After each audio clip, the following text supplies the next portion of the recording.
Right, so whilst the world focuses on a ceasefire between Israel and Gaza, hopes it is a more meaningful one than the ceasefire between Israel and Lebanon has been, certainly, yet unfortunately it appears to be little more than a scam to please Trump.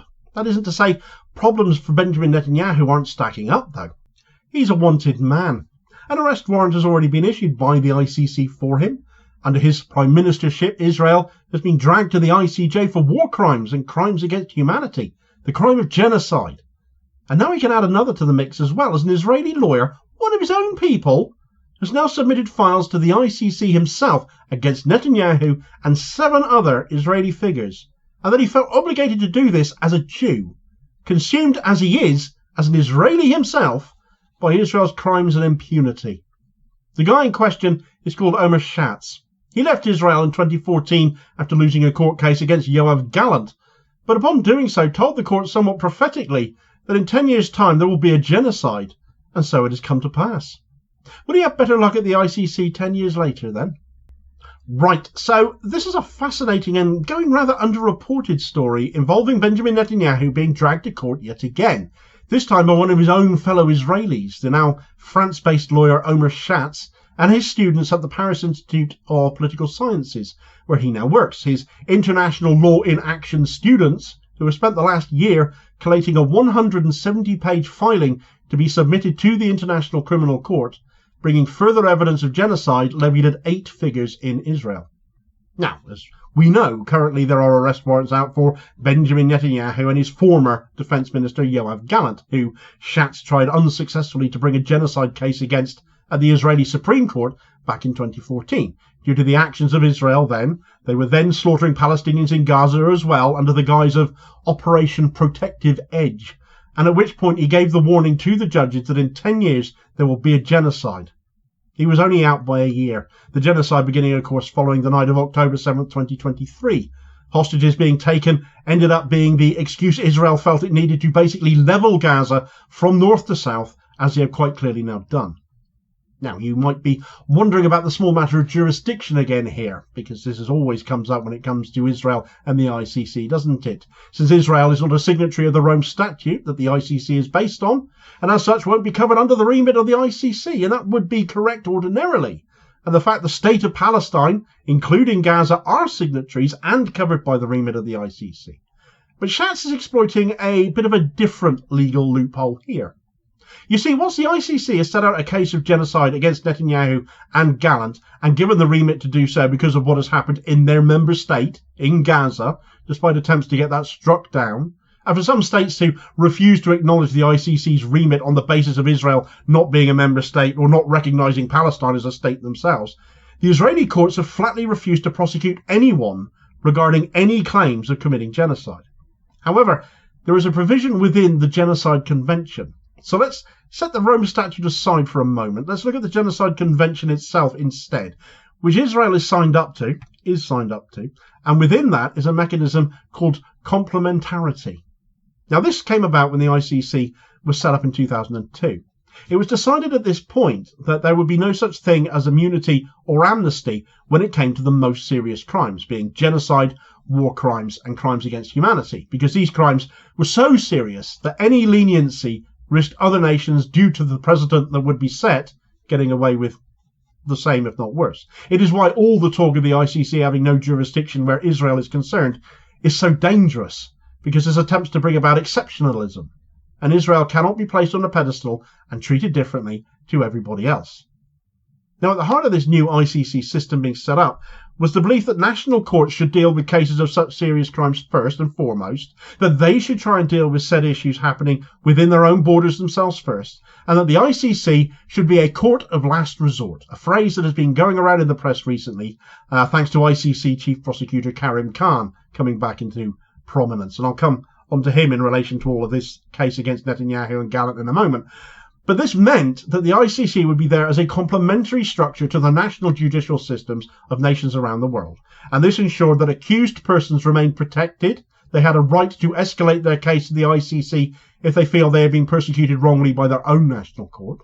It also ensured that national sovereignty was always respected. It promoted greater efficiency because it meant that the ICC didn't have to try all serious cases. And most crucially to the case we're talking about here, it put the onus on states to do their duty under national and international law to investigate and prosecute serious crimes. Complementarity kicks in when a state does not meet its obligations here. It exists both in the Rome Statute and the Genocide Convention, but it is due to that latter point that this is the route that Omer Schatz is going down, because the ICJ have decided that there is a plausible case for genocide, the ICC has issued arrest warrants for Netanyahu and Gallant, and yet Israeli prosecutors have refused point blank to bring any case against any of the 8 people Schatz has named in his case. Therefore, Israel is not doing its national duty here, and therefore, under the terms of complementarity, the ICC can step in. It's a very complex issue. It's quite difficult to explain. I had to read it and scratch my head for quite a while. I hope I've explained it in an understandable fashion, but it also goes to show the caliber of lawyer Omer Schatz is, that he waded through this complexity. He also happens to be a counsel to the ICC, as it happens, that this is the way through that he's found to get to Israel and these 8 individuals he's named in his filing. The 8 people he and his students have built a case against are Benjamin Netanyahu, former Defense Minister Yoav Gallant, the current Defense Minister Israel Katz, Israeli President Isaac Herzog, Finance Minister Bezalel Smotrich, National Security Minister Itamar Ben-Gvir, the architect of the so-called General's Plan, retired General Giora Island, and television journalist Zvi Yehezkeli, the Arab affairs correspondent for Israel's News 13.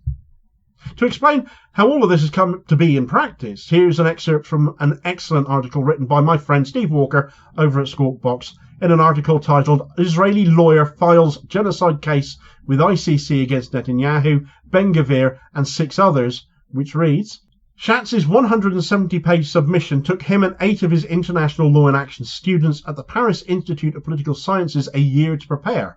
It accuses the 8 of having publicly and directly incited others to commit genocide against the Palestinians of Gaza, and tells ICC Chief Prosecutor Karim Khan that he should not wait until everyone is dead.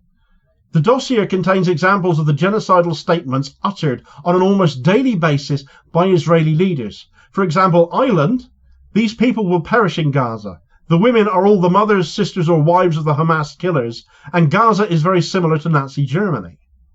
Israeli prosecutors have refused to prosecute any of the 8 accused, despite the findings of the International Court of Justice, United Nations and others that Israel is, or in the case of the ICJ, is plausibly committing genocide.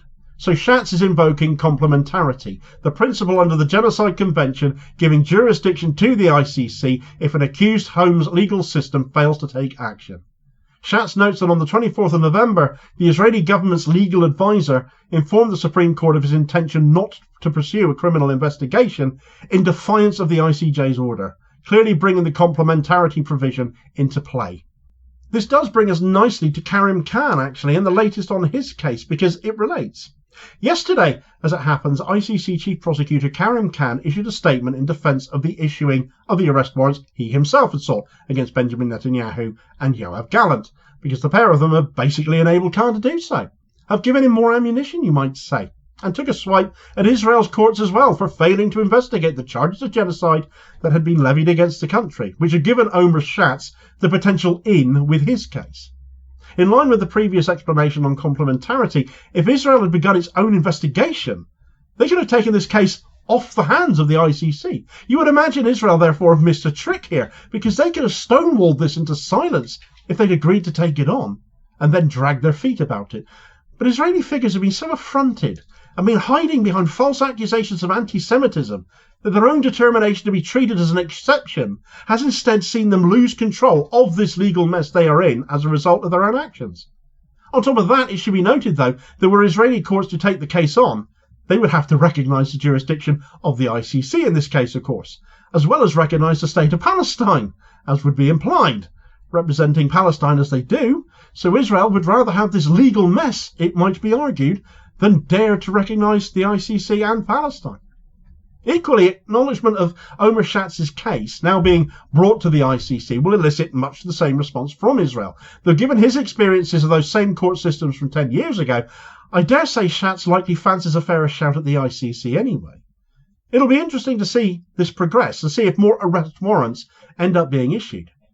Netanyahu's problems right now, though, of course, are not solely legal ones. And as he's continued to bomb Gaza with impunity, seemingly right up to the deadline of the ceasefire officially coming to effect tomorrow, on Sunday, and even then who'd be surprised if Israel kept going regardless, Hamas have dropped a big fat warning in front of Israel that they won't forget or forgive the continuation of atrocities since the ceasefire was agreed.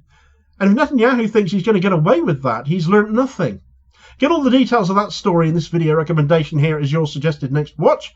Please do also hit like, share and subscribe if you haven't done so already to ensure you don't miss out on new daily content. And of course, help support the channel too, which is enormously appreciated. That 100,000 subscribers mark is currently coming awfully close. We might get there before long.